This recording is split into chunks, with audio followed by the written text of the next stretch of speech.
अस्सलाम वालेकुम। आज द जर्नलिस्ट कट में मैं हूँ रईसा फ़ातिमा। पूरे पाकिस्तान में आज जश्न का माहौल है क्योंकि ईरान, अमेरिका और इसराइल की जंग हमेशा के लिए ख़त्म होने जा रही है। और ये सिर्फ़ एक MOU नहीं है कि जो जेनीवा में फ्राइडे को साइन होने जा रहा है। ये ग्लोबल पॉलिटिक्स का एक बदलता हुआ एक सबसे बड़ा सच है, क्योंकि इस पूरे सीन के पीछे असली किंग मेकर और असली पीस मेकर कोई और नहीं, सिर्फ पाकिस्तान है। और पाकिस्तान ने एक कलीदी किरदार अदा किया है और ये सेहरा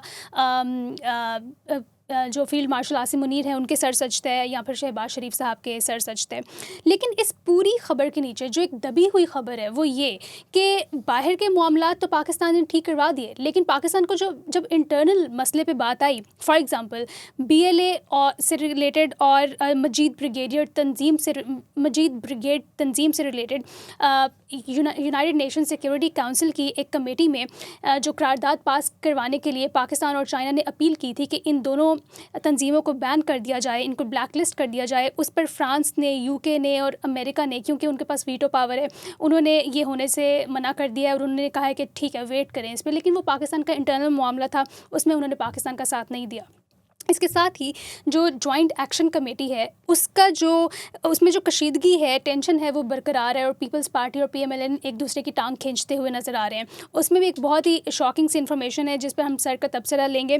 साथ ही साथ इमरान खान को कैसे रहा किया जाए ये PTI ने कल डिसाइड करना है, क्योंकि उन्होंने 10,000 लोगों की कॉल दे दी है। इसके साथ ही 2-3 बहुत अहम खबरें हैं। सबसे ज़्यादा अहम तो चकवाल में जो 9 साला बच्ची के साथ जुल्म हुए, एक तो उसकी खबर, और दूसरा मरियम नवाज़ ने अभी लेटली, बिल्कुल हमारे शो शुरू होने से पहले ही उनकी जो प्रेस कॉन्फ्रेंस है वो ख़त्म हुई है। इस सब पे हम कमेंट लेंगे। हमारे साथ मौजूद हैं सीनियर तज्ज़ियाकार सजाद अनवर साहब। अस्सलाम वालेकुम। जी वालेकुम सलाम। कैसी हैं आप रईसा? ठीक है। मैं बिल्कुल ठीक हूँ सर। सबसे पहले तो हमें ये बताएं कि पाकिस्तान के लिए बहुत बड़ी अचीवमेंट है अमेरिका और ईरान में ये MOU साइन करवा देना। अभी मैं बल्कि इस्माइल बकई की वो भी सुन रही थी, जो वो एक प्रेस कॉन्फ्रेंस कर रहे हैं जिसमें उन्होंने कहा है कि लेबनान समेत हर जगह ये जंग ख़त्म होनी चाहिए। उन्होंने अपनी बहुत बड़ी क़ियादत खोई है। तो पाकिस्तान का रोल तो बहुत बड़ा है, लेकिन जब पाकिस्तान के अपने इंटरनल मिलिशिया की उनकी बात आती है तो वहाँ पे मिलिटेंसी वैसी की वैसी है। उन्होंने BLA के अगेंस्ट और जो मजीद ब्रिगेड तंजीम है उसके अगेंस्ट उनको ब्लैकलिस्ट करने के लिए करारदाद पास करवानी थी यूनाइटेड नेशन सिक्योरिटी काउंसिल में, लेकिन वो वीटो पावर जिन ममालिक के पास थी उन्होंने वो नहीं होने दी। तो आपका इस पर क्या कॉमेंट? ये देखें, मसला ये है कि आज तो खैर हम सारे इस नशे में हैं कि हमने सारी दुनिया में अमन कायम करने में एक रोल प्ले किया। लेकिन इसमें देखें, अमरीकियों ने और ईरान ने और फिर दूसरे मुल्कों ने, आज वज़ीर आज़म साहब ने चीन की भी बड़ी बड़ी तारीफ़ की कि उनका भी एक रोल था, क्योंकि जब भी पाकिस्तान को ज़रूरत होती थी, जहाँ पे ईरान बिल्कुल स्टिक हो जाता था, वहाँ पे हम चीन की मदद लेते रहे।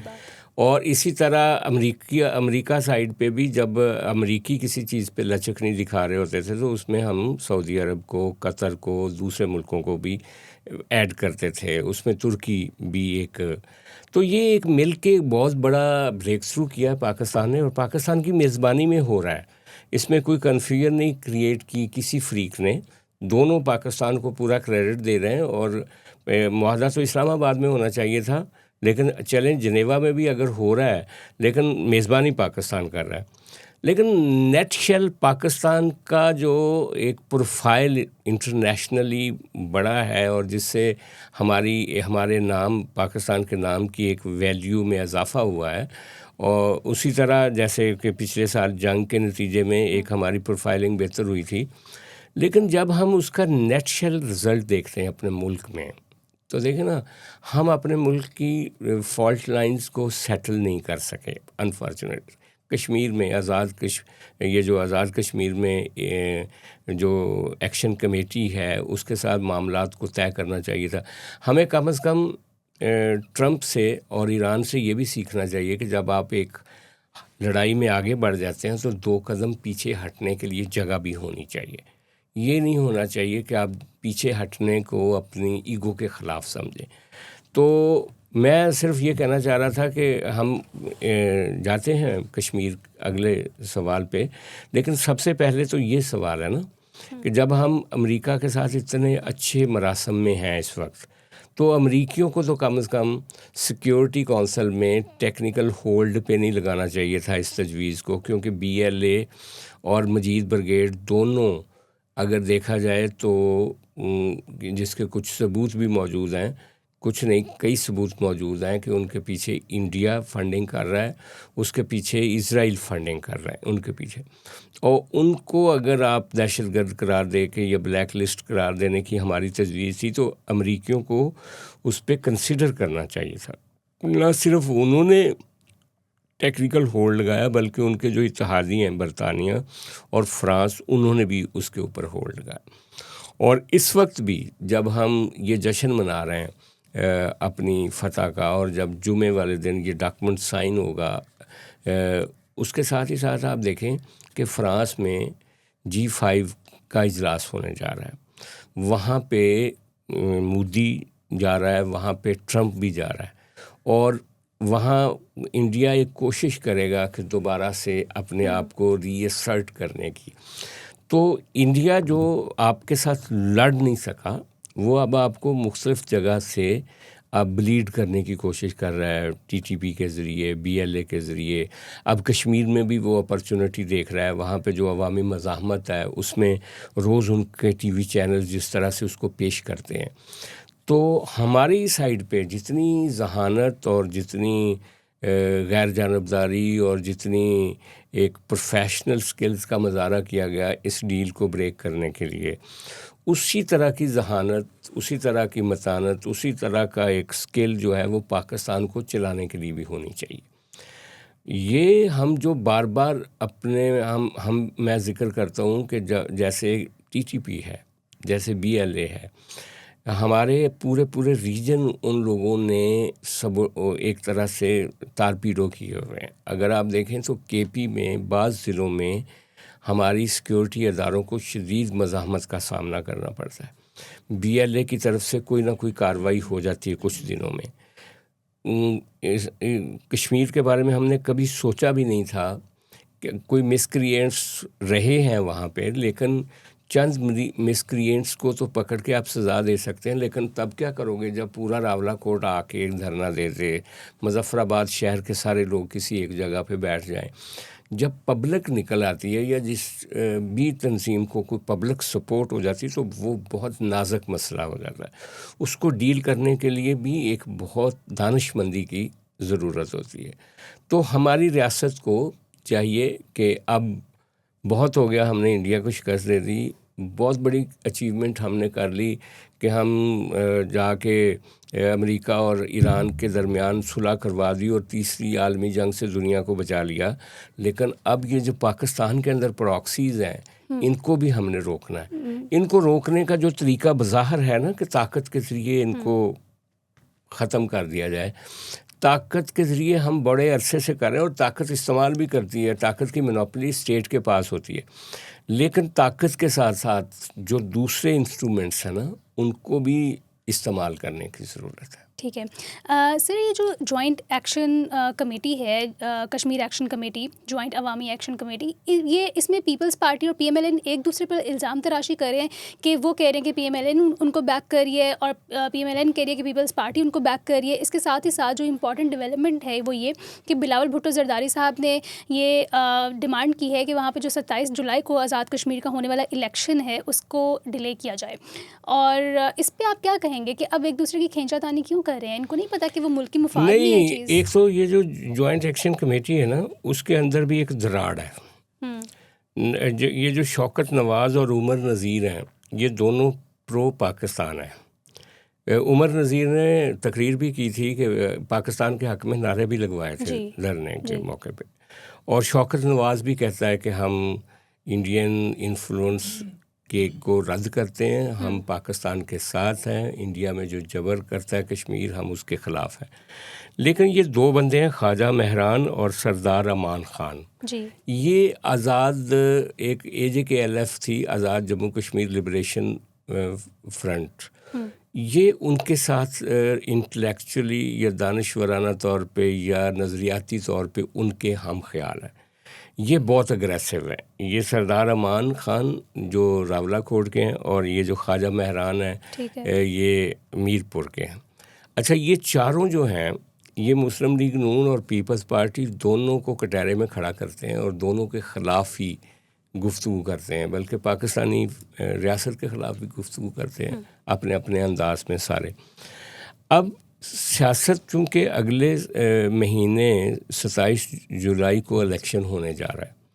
बिलावल भुट्टो जब गिलगित बल्तिस्तान से वापस आए थे तो उन्होंने अपने प्राइम मिनिस्टर आज़ाद कश्मीर को बुला के उसकी काफ़ी क्लास ली थी। उन्होंने कहा कि आपको नरमी बरतनी चाहिए थी, आपने ये जो उनको कालादम कर दिया और सख्त वहाँ पे सारी पाकिस्तान की पुलिस बुलवा ली, तो इससे पहले कुछ स्टेप्स लेने चाहिए थे। लेकिन प्राइम मिनिस्टर आज़ाद कश्मीर भी उसके पास बहुत कम पावर्स होती हैं। उसको जैसा कहा जाता है फेडरल गवर्नमेंट की तरफ से, क्योंकि वो कोई दूसरी इस तरह के सूबा तो नहीं है ना, वो फेडरल गवर्नमेंट की बात मानने के लिए तैयार रहते हैं। लिहाजा उन्होंने इसको AJKLF को कालादम करार भी दे दिया और वहाँ पे सिविल गवर्नमेंट की अयानत के लिए रेंजर्स और बाकी जो पैरामिलिट्री फोर्सेस हैं उनको भी बुला लिया। अच्छा, अब मुस्लिम लीग और पीपल्स पार्टी अब ये कह रही है कि चूँकि बड़ी कशीदगी है तो लिहाजा इस कशीदा सूरत हाल के दौरान इलेक्शन ना करवाया जाए, इसको इलेक्शन को आप आगे ले जाएं। जबकि मुस्लिम लीग नून जो है वो ये समझती है कि जनाब ये अपॉर्चुनिटी है, पीपल्स पार्टी क्यों पीछे हट रही है, पीपल्स पार्टी ज़िम्मेदारी ले। पीपल्स पार्टी ने अगर उनको कालादम करार दिया तो कहे कि कालादम हमने करार दिया, एक्शन किया तो कहे कि हमने एक्शन किया। पीपल्स पार्टी पीछे क्यों हट रही है और ये इलेक्शन वक्त पे होना चाहिए। आज शाह गुलाम कादर जो उनके हैं मुस्लिम लीग नून के प्रेसिडेंट AJKF आज़ाद जम्मू कश्मीर के, वो प्रेस कॉन्फ्रेंस कर रहे थे अपने बाकी लोगों के साथ मिलके। अगरचे वहाँ पे सवालात हुए कि आपकी फेडरल गवर्नमेंट है मुस्लिम लीग नून की, आपने ये सारे फैसले करवाए हैं, लेकिन वो कह रहे थे कागज़ तो जारी पीपल्स पार्टी के वज़ीर आज़म ने किया। ये एक इलेक्शन लड़ने या जीतने की एक दोनों पार्टियों की अपनी अपनी एक स्ट्रेटजी है। लेकिन मैं कल सुन रहा था कुछ लोगों को जो थोड़ा एस्टेब्लिशमेंट के करीब हैं, उनका ये कहना था, मुनीफ फारूक साहब कह रहे थे या इमरान शफकत साहब अपने वीलॉग्स में कह रहे थे। मुनीफ साहब का कहना था कि एस्टेब्लिशमेंट बिल्कुल खुश नहीं है कि अगर पीपल्स पार्टी गिलगित बल्तिस्तान में अपनी हुकूमत बनाए, और क्योंकि बिलावल भुट्टो के साथ कंफर्टेबल नहीं है एस्टेब्लिशमेंट, उनके वालिद के साथ कंफर्टेबल है, बिलावल के साथ नहीं है। और ये बिलावल साहब ने ये जो बजट स्पीच के से पहले ये जो किया था एक एफ़र्ट कि भाई ये उनकी क्या नाम है, पहले अनाउंस किया जाए रिज़ल्ट और फिर जाके इसहाक डार साहब ने वजाहतें भी दी और वहाँ पे गिलगित में पीपल्स पार्टी की गवर्नमेंट बनने जा रही है। वरना ये कहा जा रहा था कि 9 सीटें जो पीपल्स पार्टी की हैं उनमें 5 के ऊपर दोबारा गिनती शुरू हो रही है। मुस्लिम लीग नून की 6 हैं, उनके साथ 3 इंडिपेंडेंट्स मिल चुके हैं और नंबर मुस्लिम लीग नून का वहाँ पे बढ़ाया जा रहा था पीपल्स पार्टी के, जबकि पीपल्स पार्टी कहती है कि इनकी सिर्फ 3 नशिस्तें थीं और बाकी इनको जितवाया गया। तो ये एक वहाँ पे जो सर्द जंग थी। मुनीफ फारूक का कहना है कि एस्टेब्लिशमेंट बिल्कुल बिलावल भुट्टो की कामयाबी पर खुश नहीं है, ना इस बात पे खुश है कि वो वहाँ पे हुकूमत बनाए। अच्छा, ये एक पस मंज़र की टेंशन है जो कि बिल्कुल सामने नहीं है। अब ऐसे मौके पे कश्मीर की हुकूमत कैसे पीपल्स पार्टी को मिल सकती है अगली, तो उस पे भी एक टेंशन आने वाले दिनों में बढ़ेगी। और वो क्या, वो बिलावल चाहते हैं, बिलावल भुट्टो के आप ये जो जॉइंट एक्शन कमेटी है इनके साथ निगोशिएट करें, बात करें, कशीदगी काम हो। जबकि रियासत कहती है या आपकी फेडरल गवर्नमेंट कहती है कि ये जो 15 नशिस्तें हैं 12, इन पे कोई कॉम्प्रोमाइज़ नहीं होगा, इनको कम नहीं किया जा सकता। वो लोग ये कहते हैं कि पीपल्स पार्टी कहती है कि 8 नशिस्तें चूँकि सिर्फ पंजाब में हैं, तो 8 या बल्कि 10 नशिस्तें पंजाब में हैं, तो लिहाजा इसका फ़ायदा मुस्लिम लीग नून को होगा, तो लिहाजा अगर नशिस्तों के ऊपर बात मान ली जाए जॉइंट एक्शन कमेटी की तो आगे बढ़ा जा सकता है। तो ये जो पैटी सियासी एक दोनों तरफ एक मुफादात हैं वो भी हैं। अच्छा, लेकिन कुछ लोग इल्ज़ाम लगा रहे हैं कि जनाब ये जो अलहदगी पसंदों की सपोर्ट हो रही बिलावल की तरफ से, यानी ये जो कश्मीर एक्शन कमेटी है इसके बारे में कुछ लोग कहते हैं ना इनको रगड़ा लगा दो, और बिलावल अगर उनके बारे में कह रहा है कि नहीं इनसे एंगेज करो तो वो समझता है, लोग कहते हैं कि ये एक तरह से एंटी स्टेट जाने का एक रवैया है। और बड़ा एक साहब ने तो बड़े सख्त लफ्ज़ इस्तेमाल किए कि भुट्टो साहब ने बांग्लादेश का उनका मैंडेट तस्लीम नहीं किया था और ये और वो, और अब ये बिलावल भी उसी तरह की सियासत कर, जो पीपल्स पार्टी पे आज तक इल्ज़ाम लगते रहे, जिसकी वजह से पंजाब में भी उनकी नशिस्तें इसी तरह के प्रोपेगेंडे की वजह से कम हुई हैं। तो अब हकीकत क्या है? हकीकत ये है कि मैं समझता हूँ कि मेरी ज़ाती ओपिनियन भी है कि आपको पैसिफाई करना पड़ेगा अपने लोगों को। अगर चंद लोगों तो ठीक है, आप उनके साथ जो मर्ज़ी कर लें, लेकिन जब सारे लोग बाहर धरने, उनकी आवाज़ पे आ गए, मीरपुर के लोग, रावलाकोट के लोग, मुजफ्फराबाद के लोग, तो फिर उनको हल्के में नहीं लेना चाहिए।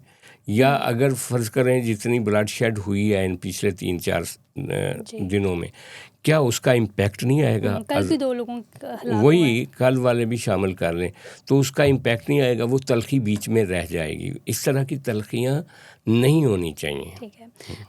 अच्छा, इमरान खान साहब के बारे में बहुत इंपॉर्टेंट सवाल है, लेकिन उससे पहले एक छोटा सा सवाल ये कि बिलावल भुट्टो साहब ने जो बजट पर एक स्टेटमेंट दी है, पीपल्स पार्टी ने बेसिकली उन्होंने यही कहा है कि इस बजट में गरीब आदमी के लिए कुछ नहीं है और सब कुछ अशराफिया के लिए। तो जब उन्होंने एनएफसी पर बात कर ली थी गवर्नमेंट से, इस्टेब्लिशमेंट से, उन्होंने एनएफसी डिवीज़न नहीं होने दी, उन्होंने सूबे नहीं बनने दिए, उन्होंने बीआईएसपी प्रोग्राम में मज़ीद बढ़वा लिए पैसे, तो वो क्या गरीब आदमी की बात नहीं कर सकते थे? उनकी कोई शिक ऐड करके गरीब आदमी के लिए भी कुछ करवा लेते। तो बीआईएसपी किसके लिए है जिसमें पैसे बढ़वाए? सर वही तो गरीब नहीं है, बाकी पूरी आवाम ही गरीब नहीं है। उसका उनका जो कहने का मतलब है ना, अच्छा, जो सब्सिडीज़ दी जाती हैं ना कारखानादारों को या इंडस्ट्रियलिस्ट को, वो पीपल्स पार्टी उसकी मुखालफत करती है।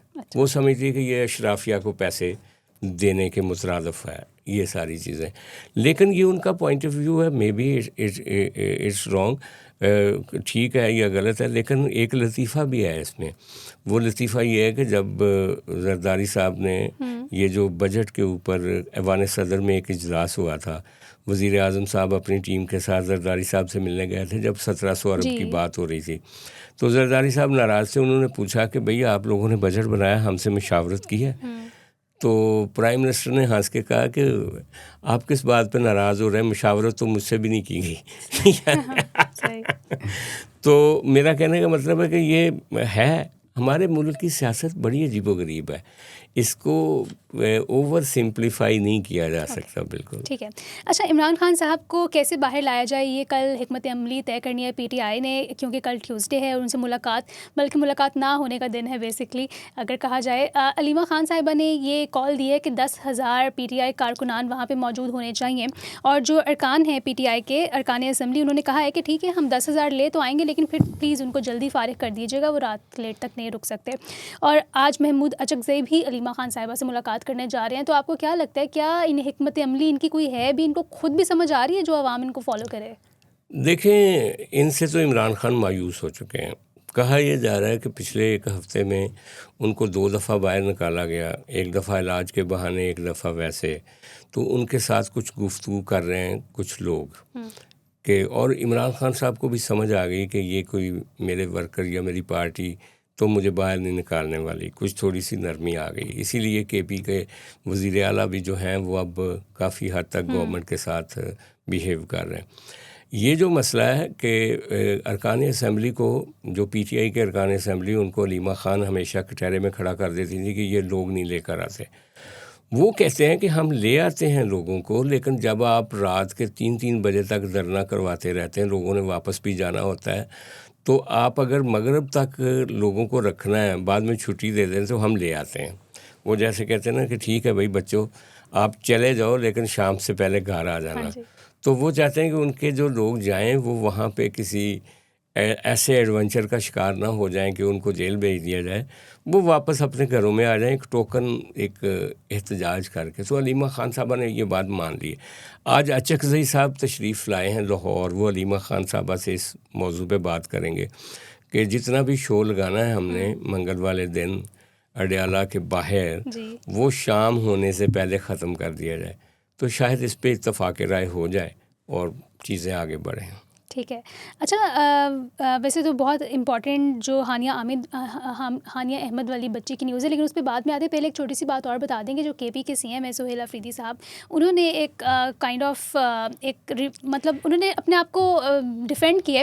वो जो उनकी तस्वीरें आ रही थी वज़ीर आज़म साहब के साथ, उन्होंने कहा कि बहुत ही बचगाना बातें वैसे तो, कि मैं टांग पे टांग रख के बैठा था तो फोटोग्राफर ने तस्वीर खींच ली, लेकिन फिर वज़ीर आज़म ने उनको वापस बुलाया, उन्होंने टांग पे टांग रखी, फिर दोबारा तस्वीर खींची गई। मैं उनके आगे चलना चाहता था क्योंकि मैं तो इमरान खान को फॉलो करता हूँ, I do not follow him. हालांकि वज़ीर आज़म है, उनका भी एक प्रोटोकॉल है, प्रोटोकॉल तो सबको फॉलो करना पड़ता है, बेशक आपकी पार्टी की है नहीं है। तो आप इस पर क्या कहेंगे, इतनी बचगाना बातें क्यों करते हैं? इसलिए कि उनके फॉलोअर बहुत बचगाना है ना। वो जब देखते हैं कि उनका वज़ीर आला दुबक के बैठा है प्राइम मिनिस्टर के सामने, तो वो कहते हैं यार है कम अज़ कम वो कप्तान की चप्पल पहन के इसने जूता क्यों नहीं प्राइम मिनिस्टर की तरफ किया। एक एरोगेंस उनके लीडर की तरफ से है, तो वो एरोगेंस ट्रांसलेट होता हुआ हर जगह देखना चाहते हैं। तो वो कहते हैं कि जनाब पहली तस्वीर में चूँकि मियाँ शहबाज शरीफ साहब की टांग उन्होंने टांग पे टांग नहीं रखी हुई थी और मैंने रखी हुई थी, तो बाद में उन्होंने दोबारा कैमरामैन बुला के तो दोबारा तस्वीर बनवाई। और फिर कहते हैं कि मैं कॉरिडोर में आ रहा था तो वो तस्वीर ही नहीं बननी चाहिए थी, वो तस्वीर बना ली गई। तो मेरा ख्याल वो तस्वीरों के ऊपर ट्रोलिंग हुई है उनकी, तो उसके रद्द अमल में वो उन्होंने अपना डिस्प्लेयर शो किया है टूवर्ड्स गवर्नमेंट कि जो तस्वीरें बनाने वाले ठीक नहीं थे, मैं तो ठीक था। ठीक है। अच्छा सर, ये जो CCD है, इस पे हमेशा से 90s में भी जब ये फ़ोर्स बनी थी या अभी भी, उस पे बहुत सारे लोग इसके हामी हैं, बहुत सारे लोग इसके मुखालिफ हैं। लेकिन अब जो एक बहुत बड़ा इंसिडेंट हुआ है, बहुत बड़ी बात है उस फैमिली के लिए जो ऑस्ट्रेलिया से आई थी, उनकी 9 साला बच्ची हानिया अहमद को इसमें मारी गई। शहीद ही कहेंगे हम उस बच्ची को, तो है ना, ज़ाहिर है बेचारी मासूम बच्ची। फिर लोग कमेंट्स में बातें करते हैं। खैर, तो उसके साथ जो एक मतलब एक इंसिडेंट हुआ, उसके बाद जो सुहेल ज़फ़र चट्टा साहब हैं, उन्होंने उसके घर पे बैठकर जो गुफ्तगू की कि पूरी CCD ऐसी नहीं है, सिर्फ एक बंदे के एक्शंस पूरी CCD को रिफ्लेक्ट नहीं करते। तो आपको क्या लगता है, उनको यूँ डिफेंड करना चाहिए था CCD को बैठकर? और CCD की अव्वल तो सुहेल ज़फ़र चट्टा को किसी पैसिफाई करने के लिए किसी पॉलिटिकल फिगर को जाना चाहिए था। कोई होम मिनिस्टर जाता, कोई सीनियर मिनिस्टर जाता उनके घर और उनको जाके कंसोल करता और किसी एक्शन की बात करता। ये बहुत जुल्म की बात है कि पुलिस स्टेट नहीं बनाना चाहिए पाकिस्तान को। ठीक है, यहाँ पे नाइंसाफ़ी होती है, ठीक है, यहाँ पे जुल्म होता है, उसको आप अगर समझते हैं कि एक्स्ट्रा जुडिशल किलिंग से आप अमन नाफज कर सकते हैं, तो ये बेवकूफ़ी है। ये पूरी दुनिया में साबित हो चुका है। इसमें ये क्या होता है, इसमें 5 बंदे जो बिल्कुल ठीक निशाना बनाए जाते हैं, 5 बंदे नाहक होते हैं, और जो नाहक खून होता है वो कहीं ना कहीं जाके फिर गिरता है। वो कोई ना किसी को उसकी कास्ट पे करनी पड़ती है। और ये कितना जुल्म है कि एक सिविलियन गाड़ी जा रही थी, तो अगर उन्होंने नहीं रोकी तो भाई तुम उनके टायर ब्रस्ट कर दो ना। सर पार्क हुई थी गाड़ी CCD की दीवार के साथ। अच्छा CCD, अच्छा पार्क हुई थी गाड़ी, और उनमें उनको 2 रॉबर्स उनको डकैती करने आए, तो वो फिर गाड़ी के पीछे छुप गए क्योंकि पीछे से CCD के एहलकार आए। तो उन्होंने असल में डाकुओं को निशाना बनाना था, डाकू पीछे से निकल गए और वो उनको नज़र नहीं आए निकले, वो गाड़ी पे फायर मारते रहे। ये हुआ। तो ये कितना अफसोसनाक वाक़या है, ये बहुत जुल्म की बात है। और मैं देख रहा था ऑस्ट्रेलियन प्राइम मिनिस्टर ने उस पर नोटिस लिया है, कहना चाहिए कि उन्होंने, तो लिहाजा ये जो सुहेल ज़फ़र चट्टा साहब हैं, इनके बारे में बड़ा मशहूर है कि बहुत ऑनेस्ट हैं, बहुत ये उस तरह के पुलिस अफसर नहीं हैं कि रिश्वत लें ये वो।